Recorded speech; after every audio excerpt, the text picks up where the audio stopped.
የአቦል ዜና ቤተሰቦች ዛሬም ለእናንተ ይሆናሉ ያልናቸው መረጃዎች ይዘናል። በቅድሚያም ርዕሶቹን እናስደምጣቸዋለን። የቱሉ ዲምቱ ኮንዶሚኒየም በፍጥነት እየተሰራ መሆኑ ተገለጸ። ዶክተር ደብረጽዮን ገብረ ሚካኤል አዲስ ጦርነት ሊጀመር መሆኑን ገለጹ። አፍሪካውያን የአዲስ አበባ ለውጥ እንዳስደነቃቸው ገለጹ። ፕሬዝዳንት ኤርዶጋን ወደ ኢትዮጵያ ሊመጡ ነው።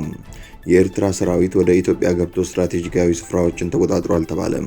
እንዲሁም በሱዳንና በእንግሊዝ ባለስልጣናት መካከል ስለተፈጠረው ትንቅንቅ እንነግራችኋለን። አብራችሁን ቆዩ።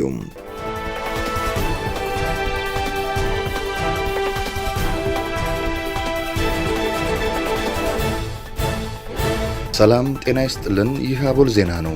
ክቡራን አድማጭ ተመልካቾቻችን ሰላማችሁ ይብዛ፣ ጤና፣ ፍቅር፣ ደስታ በእያንዳንዳችሁ ጎጆ ይግባ። ትኩሱን እፍታ ፍታውን ለእናንተ ለተከበራችሁት ይዘን መጥተናል። ቻናላችንን ላይክ፣ ሼር እና ሰብስክራይብ በማድረግ አጣጥሙልን፣ ለወዳጅ ዘመድም አጋሩልን። እናመሰግናለን። አፍሪካውያን የአዲስ አበባ ለውጥ እንዳስደነቃቸው ገለጹ።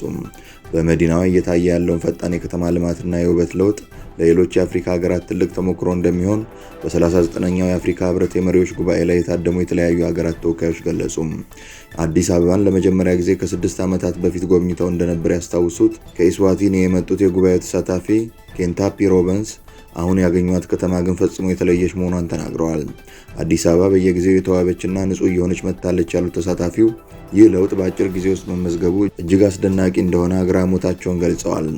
አዲስ አበባ እያሳየችው ያለው እድገት ለሌሎች የአፍሪካ ሀገራት ምሳሌ ሊሆን የሚችል ሲሆን ለዚህም ጠንካራ የፖለቲካ ቁርጠኝነት አስፈላጊ መሆኑን ጠቁመዋል። ሌላዋ የጉባኤው ተሳታፊ ከደቡብ አፍሪካ የመጡት ሴቴን በሌሞም በበኩላቸው ከተማዋ የቱሪዝም መዳረሻዎቿን በማስፋት ለነዋሪዎችም ሆነ ለጎብኚዎች ምቹ የሆነች መምጣቷን አድንቀዋል።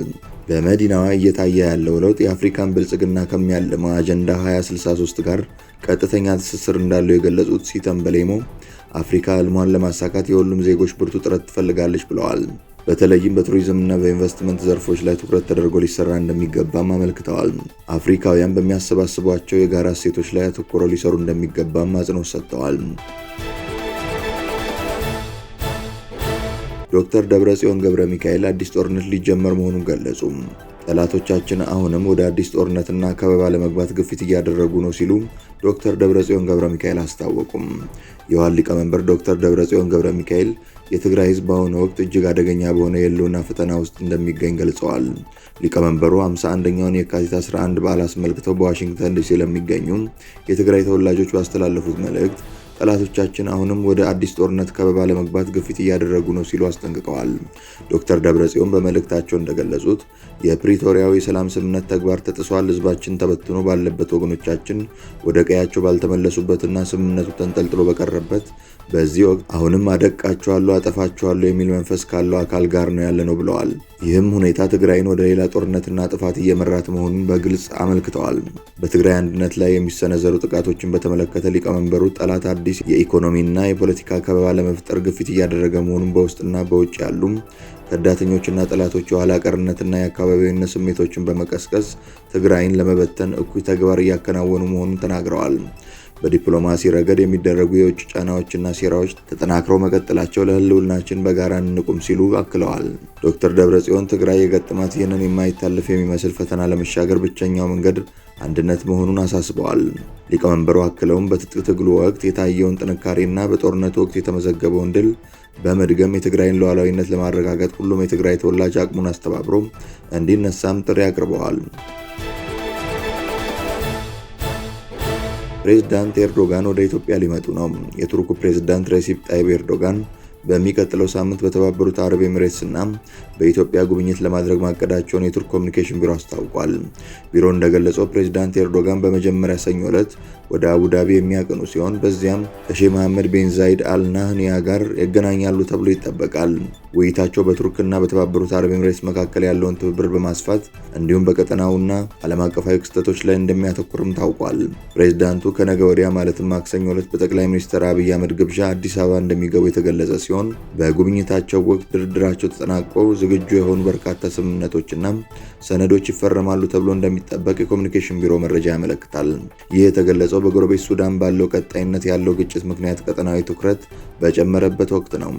በዚህ ወር መጀመሪያ ላይ በዩናይትድ ስቴትስ የቱርክ አምባሳደር ሳዳት ኦናል አንካራ ለሱዳን ሉዓላዊነትና ግዛታዊ አንድነት የምታደርገውን ድጋፍ በድጋሚ አረጋግጠዋል። አምባሳደሩ በዋሽንግተን ዲሲ በሚገኘው የዩናይትድ ስቴትስ የሰላም ኢንስቲትዩት የሱዳን ሰብአዊ ፈንድ ዝግጅት ላይ በተሳተፉበት ወቅት እንደተናገሩት ቱርክ የሱዳን መረጋጋት ለሰፊው ቀጠና በጽኑ አስፈላጊ እንደሆነ ታምናለች። የቱሉ ዲምቱ ኮንዶሚኒየም በፍጥነት እየተሰራ መሆኑ ተገለጸ። በሰናኦር ኮንስትራክሽን በቱሉ ዲምቱ ሳይት በፍጥነትና በጥራት በሚገነባው የጋራ መኖሪያ ህንፃ ግንባታ ስራ ላይ ለተሰማሩ ሰራተኞች የምሳ ግብዣ ተካሂዷል። በአዲስ አበባ ቤቶች ልማትና አስተዳደር ቢሮ የቤቶች ልማት ኮርፖሬሽን በደቡብ ቅርንጫፍ ስር በሰናኦር ኮንስትራክሽን በቱሉ ዲምቱ ሳይት በተለወጠ የስራ ባህል በአዲስ እይታ በፍጥነትና በጥራት የተሰራ በሚገኘው የጋራ መኖሪያ ህንፃ ግንባታ ስራ ላይ ለተሰማሩ ሰራተኞች የምሳ ግብዣ ተካሂዷል። በምሳ ግብዣው ላይ መልእክት ያስተላለፉት የኮርፖሬሽኑ የኮንስትራክሽን ዘርፍ ምክትል ዋና ዳይሬክተር ኢንጂነር ፍቃዱ አለሙ የከተማ አስተዳደሩ በበጀት ዓመቱ በልዩ ትኩረት በተለያየ አማራጭ ቴክኖሎጂ የቤት ልማት ፕሮጀክቶች በስፋት እየሰራ እንደሚገኝ ተናግረው ከነዚህም ውስጥ በመንግስት አስተባባሪነት የቱሉ ዲምቱ ሳይት የሚገነቡት ቱቢ+G+10 ህንፃዎች ትልቁን ድርሻ የሚወስዱ ሲሆን በተለይም ሰናኦር ኮንስትራክሽን በጥቂት ወራት ግንባታውን በፍጥነትና በጥራት የተሻለ ደረጃ በማድረስ ለሌሎች አርአያ የሚሆን ስራ ሰርቷል ብለዋል። ይህንን የማበረታቻ የምሳ ግብዣን ያካሄደው ሰናኦር ኮንስትራክሽን ለሌሎችም ስራ ተቋራጮች አርአያ የሚሆን ተግባርን የፈጸሙት በማለት በቢሮውና በኮርፖሬሽኑ መላው አመራሮችና ሰራተኞች ስም ላቅ ያለ ምስጋናቸውን አቅርበዋል። በመጨረሻም የሰናኦር ኮንስትራክሽን ባለቤትና ስራ አስኪያጅ ኢንጂነር ሰይፈ ወንዴ እንደተናገሩት የተዘጋጀው የምሳ ግብዣ በግንባታው ላይ በተለያየ የስራ መስክ የተሰማሩ የግንባታ ሰራተኞች ይህ ህንፃ እዚህ እንዲደርስ ግንባር ቀደም ሚናውን የተወጡ በመሆናቸው እነሱን በማክበርና አብሮነትን ለመግለጽ ለማነቃቃት፣ ለማበረታታት የተዘጋጀ መሆኑን ገልጸዋል። ትላንት የካቲት 8 ቀን 2018 ዓ.ም በተካሄደው የምሳ ግብዣ የቢሮ የኮንስትራክሽኑ የቅርንጫፍ ጽህፈት ቤት አመራሮችና ሰራተኞች፣ የአዲስ አበባ ሳይንስና ቴክኖሎጂ አማካሪ ድርጅት አመራሮችና በግንባታ ስራው ላይ የተሳተፉ ሰራተኞች ተገኝተዋል። መረጃው ከቤቶች ልማትና አስተዳደር ቢሮ ኮሚኒኬሽን ዳይሬክቶሬት የተገኘ ነው። የኤርትራ ሰራዊት ወደ ኢትዮጵያ ገብቶ ስትራቴጂያዊ ስፍራዎችን ተቆጣጥሯል ተባለ። አንድ የኢትዮጵያ መከላከያ ሰራዊት ከፍተኛ አዛዥ ለአፍሪካ ሪፖርት እንደገለጹት የኤርትራ ሰራዊት ከድንበር አካባቢዎች ባለፈ በትግራይ ክልል ወሳኝና ስትራቴጂያዊ ስፍራዎች ላይ ሰፍሮ ይገኛል ሲሉ ከሰሞኑ ተናግረዋል። ከዚሁ ጋር ተያይዞ ከትላንት በስቲያ አርብ ሌሊት 7 ሰዓት ጀምሮ ከፍተኛ የኤርትራ ሰራዊት ወታደራዊ እንቅስቃሴ ሲያደርግ እንደነበር ታውቋል። በዚህም የኤርትራ ሰራዊት በክፍለ ጦር ደረጃ ወደ ተንቤን አቢ አዲ ከተማ የገባ ሲሆን የጦሩ የተወሰነ ክፍል በአቢ አዲ በሚገኘው ራስ አሉላ አባ ነጋ ትምህርት ቤት ውስጥ፣ ቀሪው ደግሞ በመምህራን ኮሌጅ አቅራቢያ ጉና ተብሎ በሚጠራው የትራንስ መጋዘን አካባቢ ሰፍሯል። በተጨማሪም የሜካናይዝድና ከባድ መሳሪያዎችን የታጠቀ ሌላኛው የጦር ክፍል ጭኔ ተብሎ በሚጠራው ስፍራ መመሸጉ ተገልጿል። በሌላ በኩል ህወሓት የካቲት 11 ቀን የሚከበረውን 51ኛ ዓመት የምስረታ በዓሉን አስመልክቶ ከትላንት ወዲያ ቅዳሜ ባወጣው መግለጫ ለኢትዮጵያ ህዝብ ጥሪ አቅርበዋል። በመግለጫውም የፌዴራል መንግስቱ የትግራይን ህዝብ ዳግም ለማጥፋት የሚያደርገውን ወታደራዊ ዝግጅት እንድታወግዙ ይጠበቃል፣ ልጆቻችሁንም ዓላማ ቢስ ከሆነው ደም አፋሳሽ ጦርነት ልታድኑ ይገባል ሲል ገልጿል። ትላንት በትግራይ ክልል የተለያዩ አካባቢዎች የካቲት 11ን አስመልክቶ ሰልፎች ተካሂደዋል። በሙኒክ የእንግሊዝና ሱዳን ባለስልጣን ተፋጠጡ። በጀርመን ሙኒክ እየተካሄደ ባለው የደህንነት ኮንፈረንስ ላይ ሱዳንን በተመለከተ አንድ ውይይት ተደርጓል። በዚህ ውይይት ላይ የሱዳን ጠቅላይ ሚኒስትር ከማል ኢድሪስ በሀገራቸው ውስጥ እየተካሄደ ባለው ጦርነት የውጭ ጣልቃ ገብነት እንዳለ ጠቅሰው በተለይም ዩናይትድ አረብ ኤምሬትስ ለተቀናቃኛቸው ፈጥኖ ደራሽ ኃይል ጦር መሳሪያ እያቀበለች መሆኑን ተናግረዋል።